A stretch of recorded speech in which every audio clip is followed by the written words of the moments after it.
যে ব্যক্তি নিজেকে আল্লাহওয়ালা বানাইতে চায়, যে ব্যক্তি নিজেকে মুত্তাকি বানাইতে চায়, যে ব্যক্তি নিজেকে জান্নাতি বানাইতে চায়, যে ব্যক্তি আল্লাহর রাস্তার কোনো আল্লাহওয়ালা বুজুর্গের সান্নিধ্যে মুরিদ হয়, সালেক হয়, তাজকিয়া আত্মশুদ্ধি করতে চায়, নিজের জীবন ভেতর বাহির সুন্দর করতে চায়, এই সব কিছু সুন্দরভাবে যেন তার মধ্যে আসে এবং পুরা ইসলাম মানা, খেয়াল করেন কথা, পুরা ইসলাম মানা তার জন্য যদি সহজ হতে হয় তাহলে তাকে 6টি আমলে অভ্যস্ত হইতে হবে। কয়টি আমলে? আবার বলেন, কয়টি আমলে? এই 6টি আমলে যদি কোনো ব্যক্তি অভ্যস্ত হয় তো আল্লাহ তাআলা তাকে পুরা ইসলাম মানার, দিন মানার মতো যোগ্যতা, শক্তি, হিম্মত, তৌফিক আল্লাহ দান করবেন। ইমানের 77 শাখা আল্লাহ নবী সাল্লাল্লাহু আলাইহি ওয়াসাল্লাম বলেছেন, এই পুরা ইমান অতি অল্প সময়ে ধীরে ধীরে তার মধ্যে আত্মস্থ হবে, আসবে। হযরতের মূল ফিকির এটা। এই 1 সপ্তাহ খানকায় উনি এটা বুঝাইছেন যে আমার ফিকির, সারা পৃথিবীর মুসলমান যদি প্রকৃত অর্থে দিনদার হইতে হয় তাইলে ইমানের 77 শাখা, মানে পুরা ইমান, ইসলামের সবগুলো অংশ নিজের মধ্যে আনতে হবে, নিজের মধ্যে বাস্তবায়ন করতে হবে, তাইলেই সে পরিপূর্ণ দিনদার। কথা বোঝেন নাই আপনি? একটা লোক তো নামাজ পড়ে মাশাআল্লাহ, কিন্তু উনি মসজিদ থেকে বের হয়ে দোকানে গিয়ে সুদের লেনদেন করে, ওজনে কম দেয়, ধোকা দেয়, মালটার গুণাগুণ মিথ্যা বলে, এই লোকটা কি পরিপূর্ণ দিনদার? একটা তো আছে মাশাআল্লাহ, কিন্তু ওইটা তো নাই, ওইটা তো নাই। একজন নারী নামাজ তো পড়ে কিন্তু পর্দা তো করে না। একজন পুরুষ ছেলে মেয়ের খাদ্য খাবারের খরচ তো করে, কিন্তু তাদের জন্য টেলিভিশন, নাচ গান এটা দেখার জন্য ব্যবস্থা করে। তো একদিকে দিনদার একটা মানে, তো আরো 10টা মানে না, তো এই লোকটা কি পরিপূর্ণ দিনদার হলো? এই হযরত বলেন ইমানের 77 শাখা, এই সবগুলো শাখায় যে সমানভাবে মানে আমলে অভ্যস্ত হবে তাকেই বলা হবে পরিপূর্ণ দিনদার। তার জন্যই জান্নাত, তার জন্যই জাহান্নামের মুক্তি। সাহাবায়ে কেরাম ইসলাম মানছে কয়টা, ছাড়ছে কয়টা?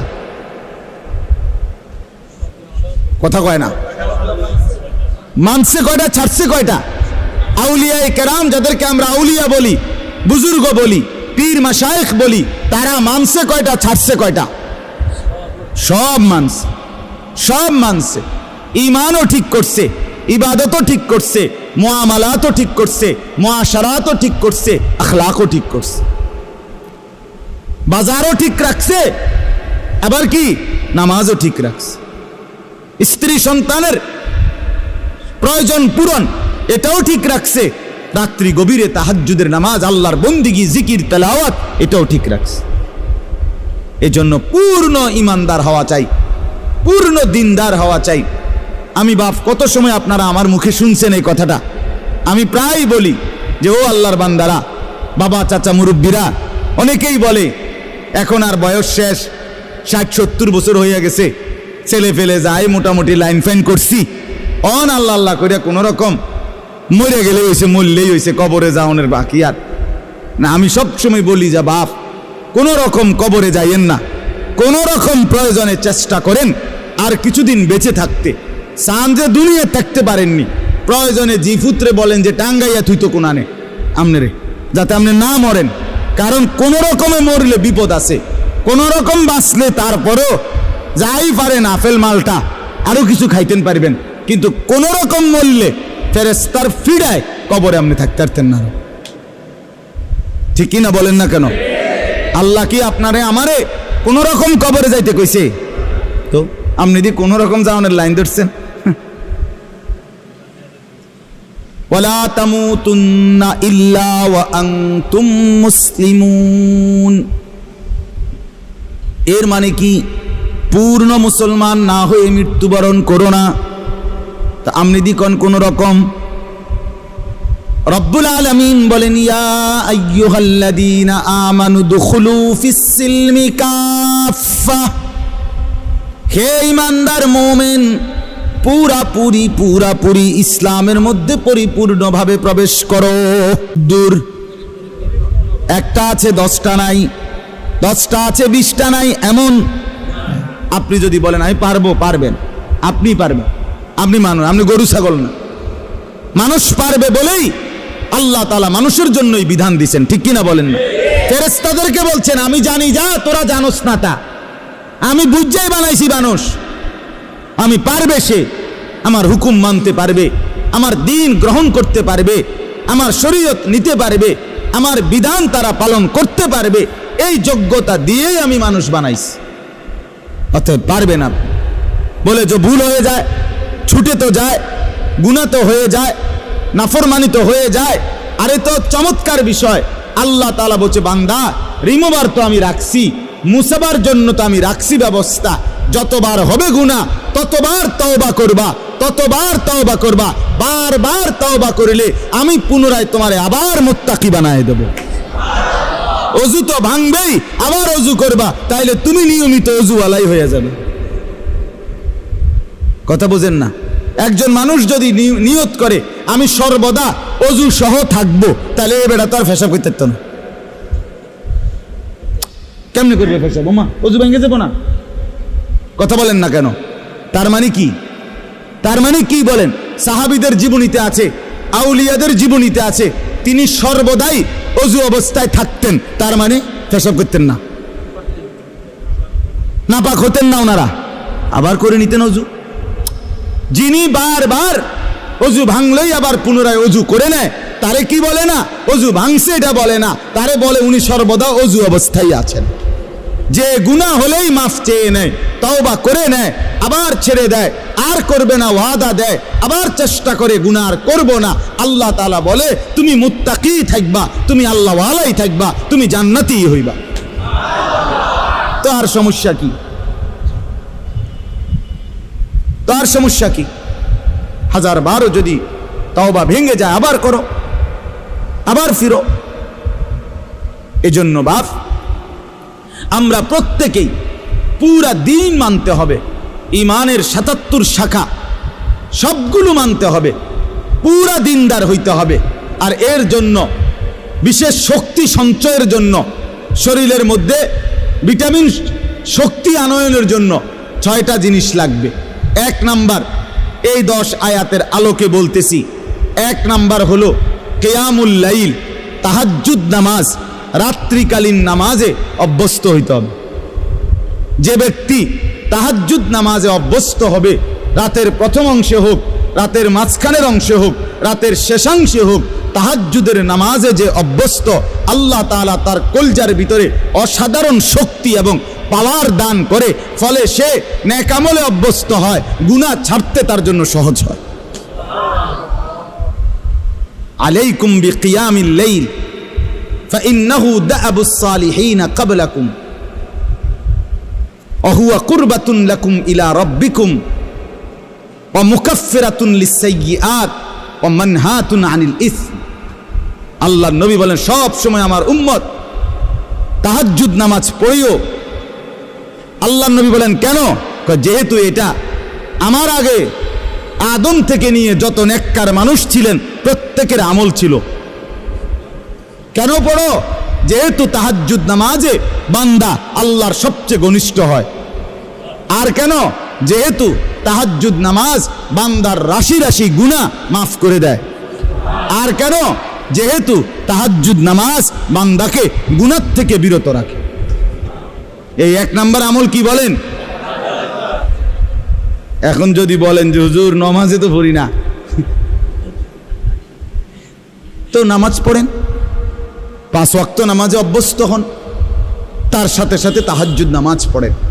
4 রাকাতই হোক, 8 রাকাতই হোক, 2 রাকাতই হোক, অল্প অল্প করে যারা আলহামদুলিল্লাহ নামাজি আছেন নিয়মিত, আপনারা প্রত্যেকেই তাহাজ্জুদ নামাজে অভ্যস্ত হন। তাহাজ্জুদ নামাজের সর্বোত্তম সময় হলো কিছুক্ষণ ঘুমাইয়া এরপরে উঠে পড়া, এটা হলো সর্বোত্তম। বাকি সমস্ত ওলামায়ে কেরামের মতামত এটা যে যদি কেউ কষ্ট হয় নাই পারে কোনোভাবে, তাহলে কমপক্ষে যদি এশার নামাজ আদায় করার পরে সে যদি ঘুমানোর আগেও তাহাজ্জুদ নামাজের নিয়তে 4 রাকাত 6 রাকাত 8 রাকাত নামাজ পড়ে নেয়, তো আশা করা যায় আল্লাহ তাআলা তাকেও তাহাজ্জুদের নিয়ামত দান করবেন। ঠিক আছে না? ইনশাআল্লাহ চেষ্টা করবেন, চেষ্টা করবেন। 2 নাম্বার, কোরআনুল কারীমের বেশি বেশি তেলাওয়াত, সহজভাবে, সুন্দরভাবে, বিশুদ্ধভাবে, সঠিকভাবে, একবারে মনের মধ্যে আল্লাহ তাআলার মহব্বত আর ভালোবাসা নিয়ে, অর্থাৎ বিশুদ্ধ কোরআন তেলাওয়াত, তারতিলুল কোরআন। 2 নাম্বার কি বলেন না? না শুধু কোরআন তেলাওয়াত করলে হইতো না, বিশুদ্ধ কোরআন তেলাওয়াত। বলেন 2 নাম্বার কি? যার বিশুদ্ধ নাই, বিশুদ্ধ করতে হবে। আমি ওনার এই বয়স কি আসেনি, কোন বয়স নাই? কি কথা কোন বয়স নাই আপনার? এসব বললে হইতো না। তাইলে কি 2 নাম্বার আমল কি বলেন?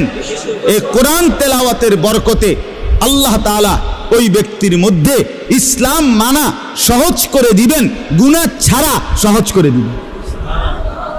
গুনাহ ছাড়তেই মন চাই, আমল করতেই মন চাই। সুবহানাল্লাহ। বলেন 1 নাম্বার কি?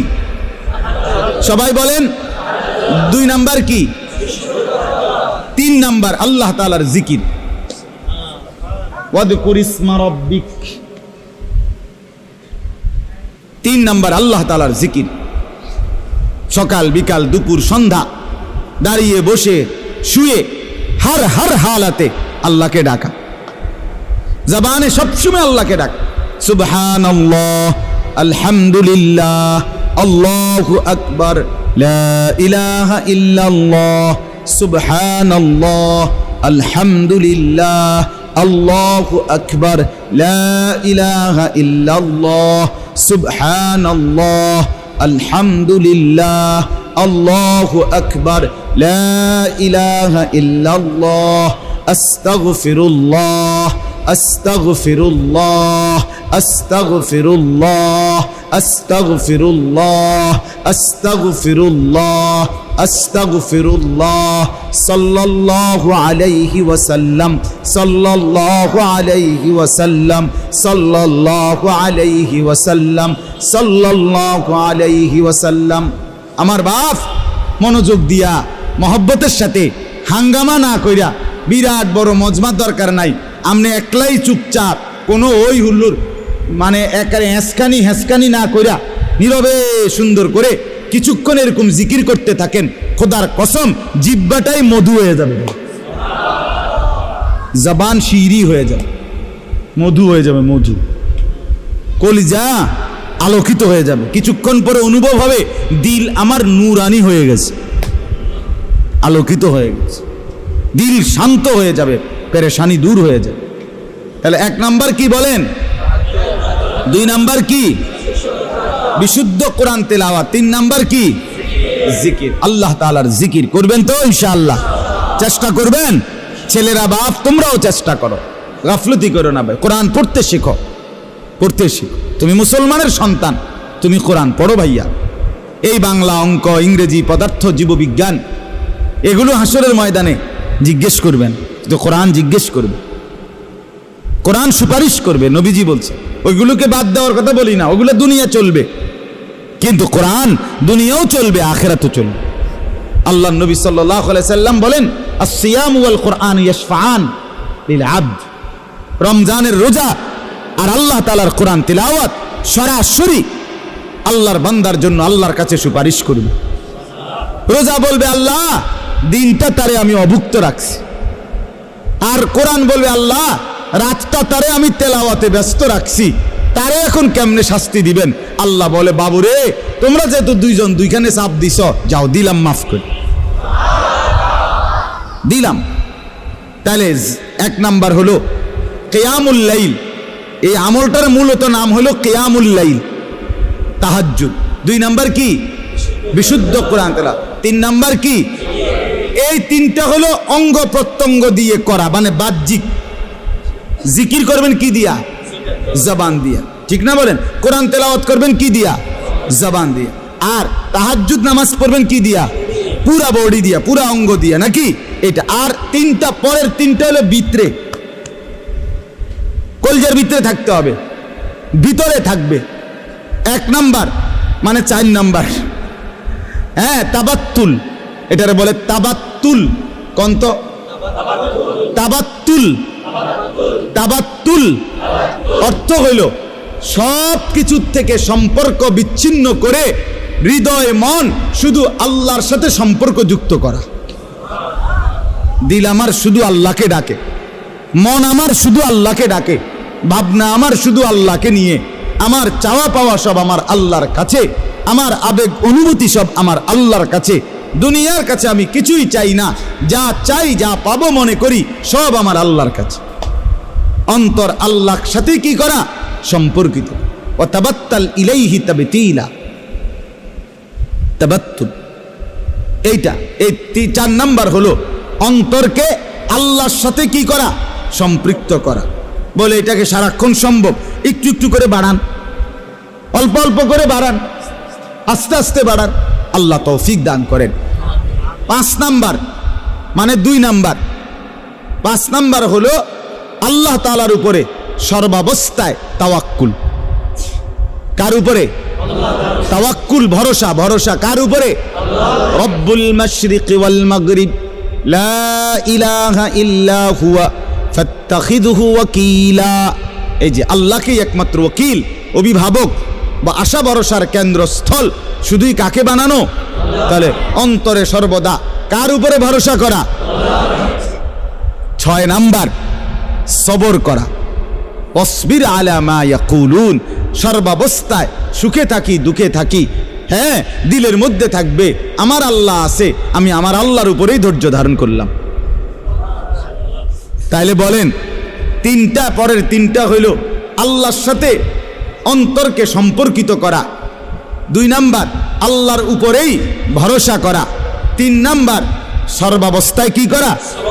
আরবি নামগুলো কোন? তাবাত্তুল, তাওয়াক্কুল, সবর। তাবাত্তুল, তাওয়াক্কুল, সবর। তাবাত্তুল, তাওয়াক্কুল, সবর। 1 নাম্বার কিয়ামুল লাইল, 2 নাম্বার তারতিলুল কোরআন, 3 নাম্বার জিকির, 4 নাম্বার তাবাত্তুল, 5 নাম্বার তাওয়াক্কুল, 6 নাম্বার সবর। 3টা বাহিরে, 3টা ভিতরে। এই 6টা পুরো ইসলাম না, মানে এই 6টায় অভ্যস্ত হইলে বাকিগুলো আস্তে কান টানলে মাথা আসে, সহজ হয়ে যাবে, সহজ হয়ে যাবে। বিশেষ করে তাহাজ্জুদ নামাজ, বিশেষ করে কোরআন তিলাওয়াত, আল্লাহ তাআলার জিকির, এই 3 আমল যখন চালু থাকবে ধীরে ধীরে মজাই লাগবে, অন্তর নূর হবে, আমল করতেই মন চাইবে, গুনাহ দেখলেই ঘৃণা লাগবে, গুনাহ দেখলেই অপছন্দ লাগবে। আল্লাহ তাআলা আমাদেরকে তৌফিক দান করেন। আমার শায়েখ আল্লামা মুফতি মুশতাকুন নবী সাহেবের একটা সুন্দর কথা শুনাই। আমার দেখা আমার হযরত আল্লামা মুফতি মুশতাকুন নবী সাহেব খুব বেশি জিকির করে, উনি একেবারে বেশি জিকির করে। ওনার যদি আপনি 100 না 1000 বয়ান শোনেন, তো 1000 বয়ান এই শুনবেন উনি কিসের কথা কইছে।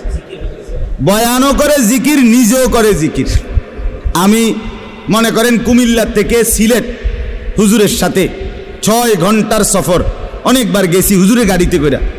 আমার গায়ে হেলান দিয়া হুজুরে শুইছে, মনে করেন আমি দেখছি শুইয়া লাইছে, ঘুমায়ে পড়ছে। যতবার ড্রাইভার মাসুদ ভাই গাড়ি কোনো কারণে ব্রেক করে, সাথে সাথে নড়ে ওঠে না, এই নড়লেই দেখি উনার মুখ দিয়া লা হাওলা ওয়ালা কুওয়াতা ইল্লা বিল্লাহ, সুবহানাল্লাহ, কোনো না কোনো একটা তাসবিহ পড়ে। তবে এটা না দেখলাম ঘুমায়। আমি অনেক দিন দেখছি এটা মাকিরি ভাই, এটা কি ধরনের জিন নি, কোনো আদত হয়ে গেছে, অটোমেটিকলি নড়লে চড়লে জিকির করে, জিকির করে, আল্লাহ তাআলার জিকির করে।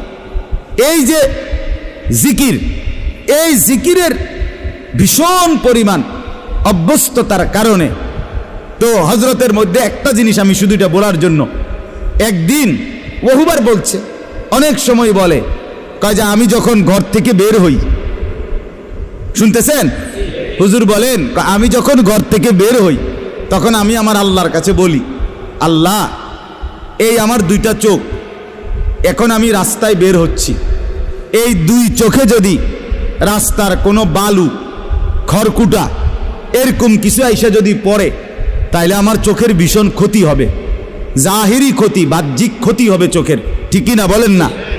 বলে আল্লাহ এই ক্ষতি থেকে আমার চোখকে আপনি বাঁচান।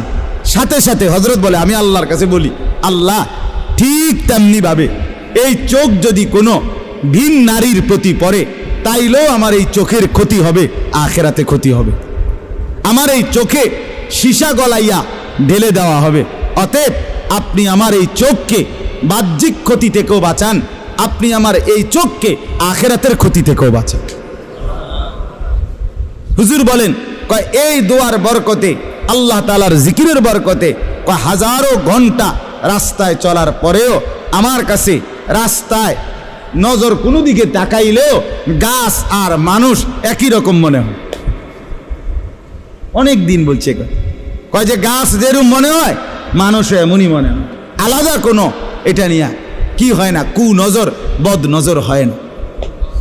এই জন্য বললাম একটা আমল এখানের মধ্যে জিকির, এটা আরো 100 আমলটাকে কি করে দেয়, সহজ করে। আল্লাহ তাআলা আমাদের প্রত্যেককে তৌফিক দান করেন, কবুল করেন।